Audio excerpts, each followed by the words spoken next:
Belakangan banyak tuh kan kasus-kasus yang viral karena pelanggaran hak cipta, mulai dari kayak pembajakan dan lain-lainnya.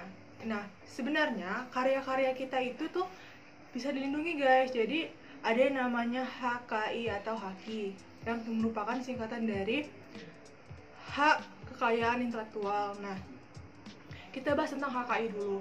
Nah, HKI ini merupakan hak eksklusif di mana pemilik-pemilik haki atau orang yang mempunyai haki adalah orang-orang yang mempunyai karya. Nah, jadi teman-teman yang mempunyai karya itu wajib dihakikan supaya tidak dimanfaatkan oleh orang lain. Nah, kita sedikit membahas tentang haki ya. Secara historial, sebenarnya HKI ini sudah ada pada saat zaman kolonial Belanda. Tepatnya di tahun 1840, Belanda memperkenalkan perundang-undangan mengenai HKI, teman-teman. Nah, kemudian Belanda mencetuskan beberapa undang-undang. Pertama, Undang-Undang Merek pada tahun 1885. Yang kedua adalah Undang-Undang Hak Paten itu pada tahun 1910. Yang ketiga adalah hak cipta pada tahun 1912. Kemudian di zaman Jepang pun perundang-undangan mengenai HKI ini masih tetap berlaku. Kemudian pada tanggal 17 Agustus 1945, tepatnya pada saat bangsa Indonesia memproklamirkan kemerdekaan Republik Indonesia, itu perundang-undangan pada saat kolonial Belanda masih berlaku. Asal perundang-undangan itu tidak bertentangan dengan Undang-Undang Dasar 1945. Akan tetapi beda halnya dengan hak paten. Nah, hak paten pada saat pemerintahan Indonesia pada zaman itu tuh dianggap berbenturan dengan pemerintahan pada saat itu. Maka pada tahun 1953, Menteri Kehakiman Republik Indonesia mengumumkan peraturan nasional pertama mengenai hak paten. 12 April 1982, Indonesia kembali mengumumkan tuh ada peraturan perundang-undangan nomor 6 tahun 1982 mengenai tentang hak cipta. Undang-undang tahun 1982 mengenai hak cipta ini bertujuan untuk pertama, mendorong dan melindungi ciptaan karya-karya. Yang kedua, mencegah penyebar luasan hasil kebudayaan di bidang ilmu, karya seni, serta sastra.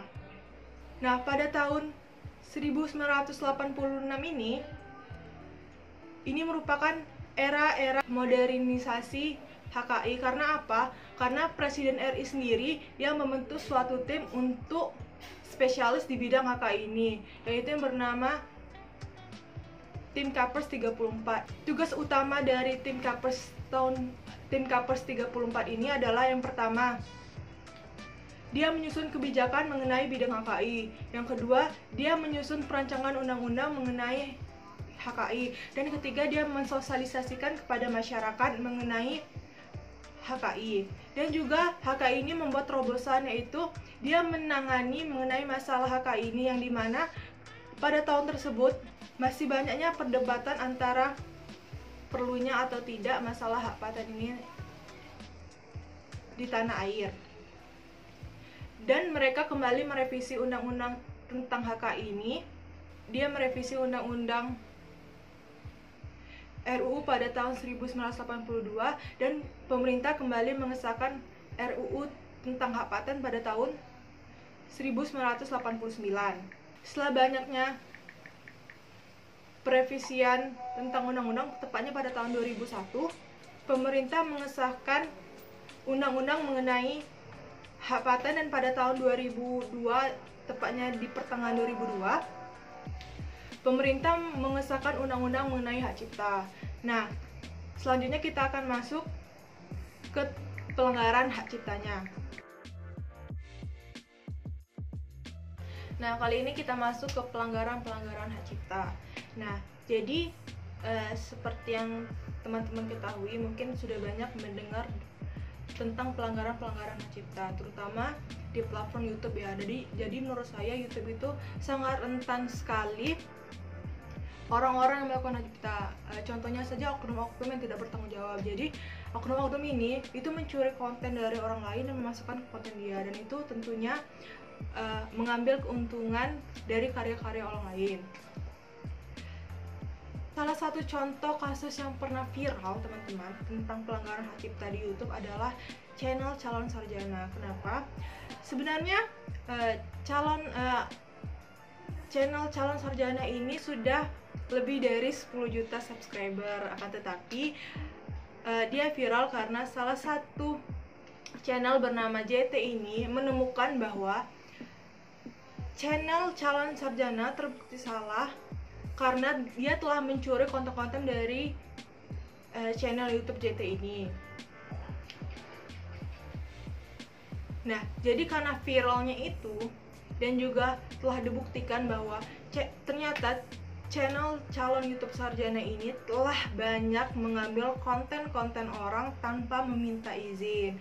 Mungkin lebih dari 100 terbukti kalau misalnya channel YouTube sarjana ini telah mengambil konten-konten dari orang tanpa seizin orang yang punya hak cipta tersebut. Nah, akan tetapi sebelum terbannednya channel besar ini, calon sarjana sudah